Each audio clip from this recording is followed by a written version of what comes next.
channel na ito ay ginawa upang makatulong sa ating mga kabatahang Pinoy welder na nais magtrabaho sa barko. Ano pang hinahintay nyo? Subscribe na! Alright, so sa araw na ito, ipakita ko naman sa inyo kung paano ko diskartihan itong tubo na may 90 degrees combination with 45 degrees. So ang tubo na to ay matagal ng leaking. So ang remedyo nila dito ay wini-welding lang yung sa ilalim, pero hindi pa rin nakuha dagawa nung ang tubo na to ay manipis na. Kahit anong patong mo doon sa welding na yan, kung ang tubo ay manipis na, wala na talagang pag-asa. So ang solusyon dyan ay papalitan. So ang nangyari pala dito ay wala silang kasing size or kasing kapal na 90 degrees na elbow. At mayroon silang elbow dito ay schedule 20, napakanipis. So wala kung ikabit mo to mga isang buwan, 3 buwan lang butas na, dahil si water ang dumadaan na liquid dito. So pagdating ko dito ay tinira ko na. So ang ginagawa ko dito, naghanap ako ng tubo. May nakita akong tubo schedule 40. Gusto ko sana ng schedule 80, kaso nga wala akong nakita. May nakita ako na elbow schedule 40. So yun lang, yun lang ang ginawa ko. Schedule 40 na tubo ang kinuha ko para magka-match siya. Kasi kung maglagay ka ng schedule 80 sa elbow tapos schedule 40 sa pipe, sayang yung elbow kasi mauuna yung pipe na mabutas. Maganda yung sabay-sabay na sila. So ngayon wala namang elbow dito na schedule 40, mayroong schedule 20, napakanipis, nasa mga 3 mm lang. So sinabi ko sa kanila na pwede kong remedyuhan to, gagawa ako ng sarili kong elbow sa street pipe. Doon tayo kumuha ng materialis para gawing elbow. So ito na yung elbow, tinabas natin. Bali tatlong weld, number of weld, pero apat na cuts yan, pero tatlong weld. Ito yung sinasabi ko sa inyo na elbow na kikita nyo yan, 3 mm lang ang 3 or 4 mm ang kapal nito. So kung kapag ikabit ko to, 3 buwan lang hanggang maximum na siguro 6 months. Hindi katulad nito, isa schedule 40 na elbow. So wala akong elbow na schedule 40. Mayroon dito nakita ko schedule 20. So yun na nga ang sinasabi ko, gumawa ako nito. Yan, nakikita nyo yan, ay gumawa ako nito. So sa nagtatanong kung paano ko ginawa ito, mayroon na akong video dyan na upload. Nandoon na yung tutorial ko, pati yung formula, pati DIY, nandoon na. Kung gusto mong may formula, mayroon. Kung gusto mong walang formula, DIY, mayroon din.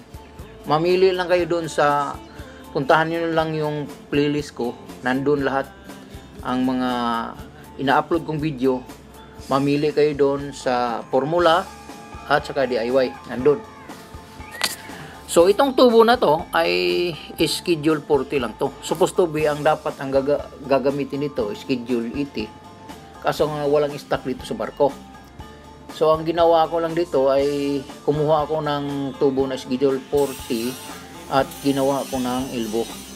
So ito na yung elbow na ginawa ko upang magamit natin at saka mapalitan na yung tubo na yon, dahil panay-reklamo sila doon dahil gawa nung panay tagas daw, na panay pintura sila, gawa nung ang si water stain na nagdidilaw.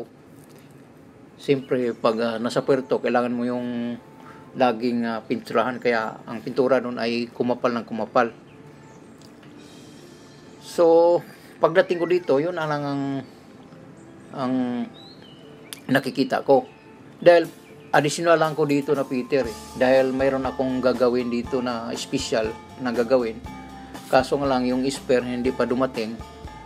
So sabi ni Hippie na gawan ko na lang muna daw habang wala pang spare na darating.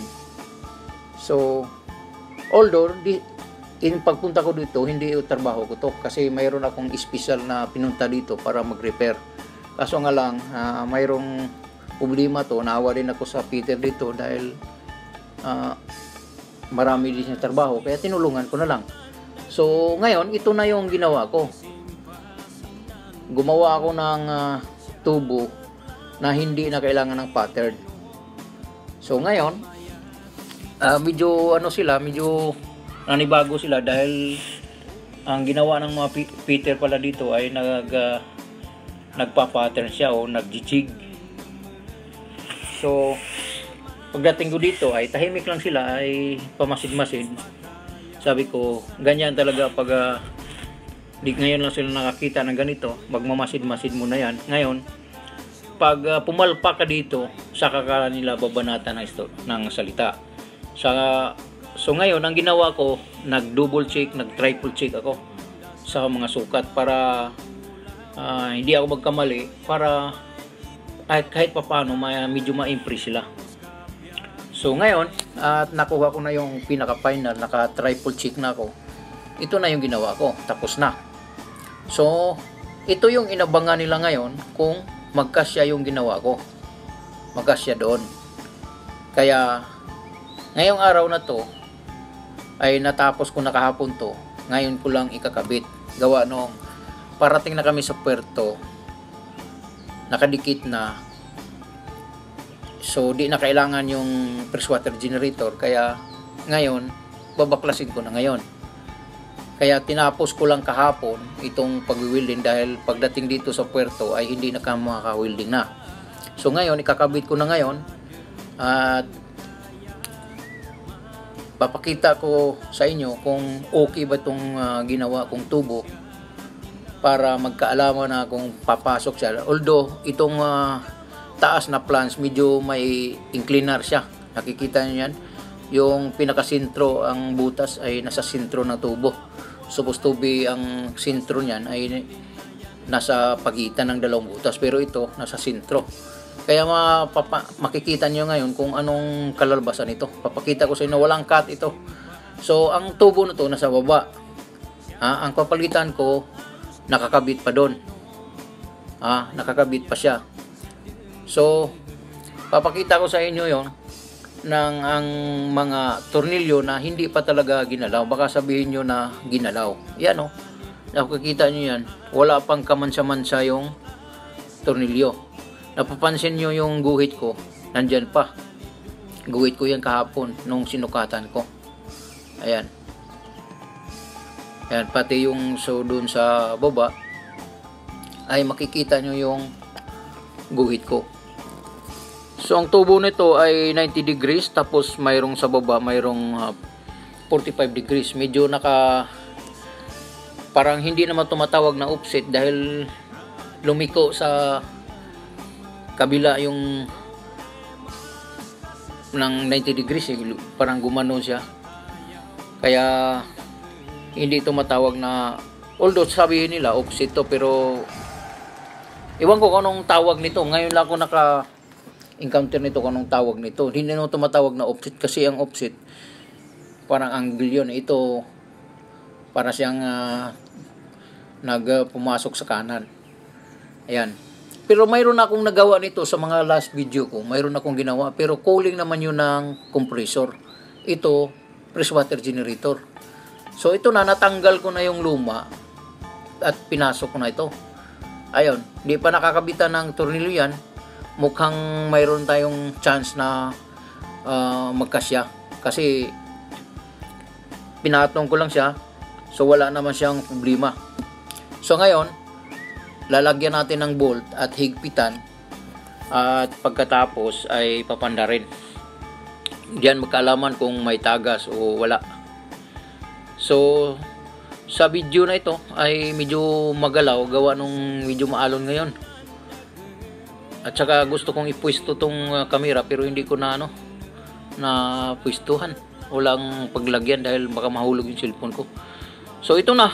At nakita nyo, tapos na at naikabit na lahat ng mga bolt. Nahigpitan na natin. Kumpleto na.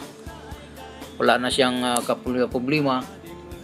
At ang tubo natin ay talagang pasok na pasok at saka nasa talagang tamang posisyon.